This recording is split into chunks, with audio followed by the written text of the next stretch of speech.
guys, how's it going? It's Al. It is week 16 on DraftKings. It's Christmas week. It's here. Look, right behind. I got all the snow.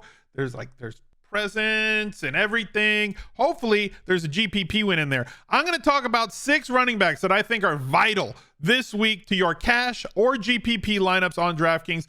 I will try to center it around the 5-box running backs, guys who check off all 5 of those boxes that, based on back-tested data, show that they are going to outperform their median projection more often than not. If you have access to one of these boxes, that is a powerful thing. But if we can check off all 5 at the same time, those boxes being playing at home, favored, expectation of 20-plus opportunities, involvement in the passing game, and those very, very valuable and high leverage inside the 5-yard line touches, that is what each box is. That is what checks all of them off for us. We're going to break down a few of them for you on this video. So thank you guys for being here. Drop a like on the video, subscribe to the channel, ring the notifications bell, and let me know down below, do you like eggnog or do you not like eggnog? Let's go. He's a legend.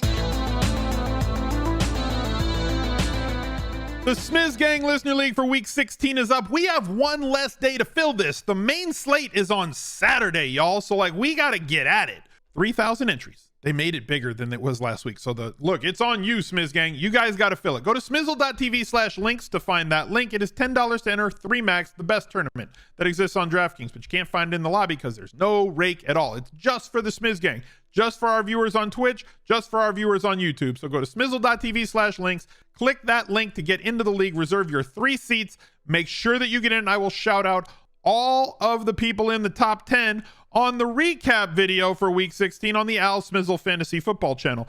That link direct is smizzle.tv/ff, or you can also find that in the link tree at smizzle.tv/links. It's in both places. So when you sign up for the listener league, also go through the link tree and click on the Fantasy Football channel. Here's the week 15 recap. We do this all season long. So if you want to know how my lineups did from last week, this is a recap of the New Orleans live final as well. So we go over every decision that I made in Rainmakers, typically my best buy column on ESPN, and shout out the top finishers in the Smiz Gang Listener League. So subscribe to the Al Smizzle Fantasy Football channel today. Christian McCaffrey sits right on top of the list. If we didn't need, we said this going into that last game against Seattle, right? So he's really good. Do you remember? I'm old enough to remember people in the replies telling me that they would never draft Christian McCaffrey in 2022, and you'd have to be an idiot to draft him anywhere in the first round. They wouldn't draft him before the beginning of the 3rd round because he had been injured before. And not fooling me again. Well, all he's done is average 22 fantasy points per game this year. Has another solid matchup minus Deebo Samuel in week 16. Is highly involved in the passing game for a very good offense in San Francisco that has not struggled at all since the departure of Jimmy Garoppolo going to Brock Purdy. 26 carries last week for 108 against Seattle, in Seattle with a touchdown. Caught 6 of 8 balls for 30 yards. They are going to scheme the ball into Christian McCaffrey's hands. 4 touchdowns in the last 3 weeks, 28.8, 32.3, and 28.6 points. If you're not paying up for Christian McCaffrey, I kind of have to ask 2 things. 1, why? And 2, what is wrong with you? Why do you hate things? Why are you the way that you are? And how dare you? I know that's not 2 things, but this is where we're at. You're probably playing him. You're also probably playing Derrick Henry going up against the Houston Texans. Now, Derrick Henry is the principal owner of the Houston Texans. If we look at his stats the last 5 times that they have played, this is a split from weeks 1 to 18 from the year 2000 to 2022. So this includes 2022. He's played them 5 times. He's played the rest of the league 47 games. In the 47 games that Derrick Henry has played against the rest of the league, he's averaged 100.51 rushing yards per game and just under a touchdown. That's really good. That's exceptional. 19.54 PPR points per game. Against the Houston Texans, Derrick Henry has averaged 195.6 rushing yards, just under 2 touchdowns a game, 32 PPR points per game. This would, if you played just the Houston Texans every week over a 17-game schedule, he would have 31 touchdowns and 3,325 rushing yards in a season. He has owned that team. If there was ever a week to jam in Derrick Henry and Christian McCaffrey into a cash game lineup and see if you can find the value elsewhere, this might be the week to do it, especially if Jalen Hurts sits out. We have a $4,800 quarterback with a 20-point expectation. Like, there's value in order to be able to get there in cash games. That might be the way. It's still early in the week. We will find out. But Derrick Henry, absolute smash play, averaging 21 DraftKings points per game on the season, which really correlates with this number right here. We've seen massive inclusion in the passing game from him for him, right? He's not getting like 7, 8, 9, 10 targets, but he is getting 3, 4, 5 a game.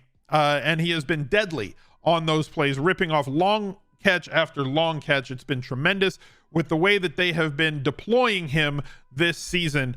And it's led to some massive games. Now he's priced at 8,600. It's not restrictive this week. You can definitely go get to him. Dalvin Cook at 7,200.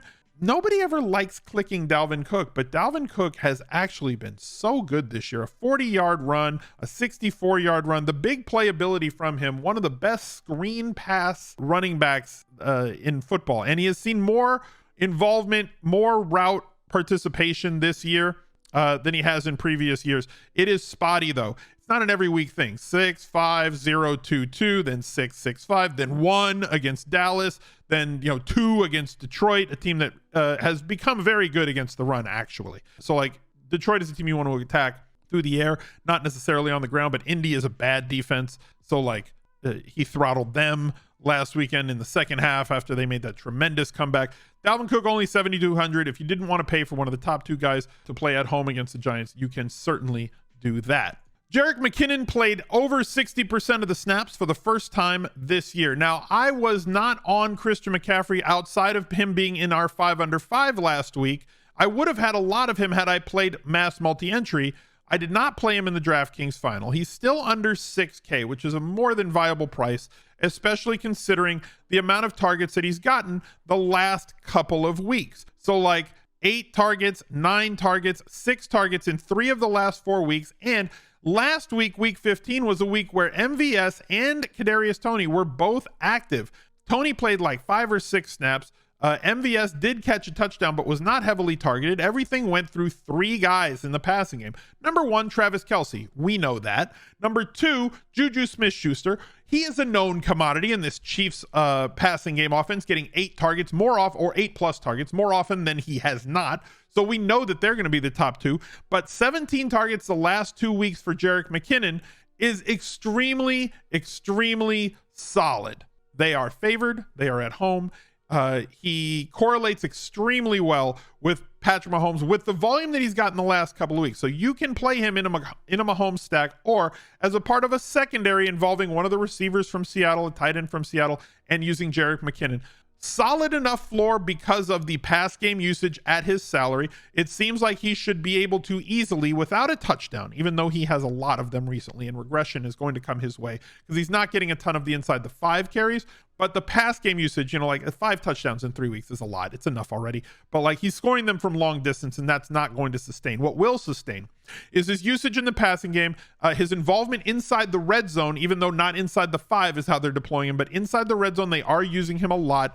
And that will lead to touchdowns, just not as many as he's been scoring with 5 in 3 games. I think he's a fine play this week, specifically if his targets stay at 6 or above, which they very much could.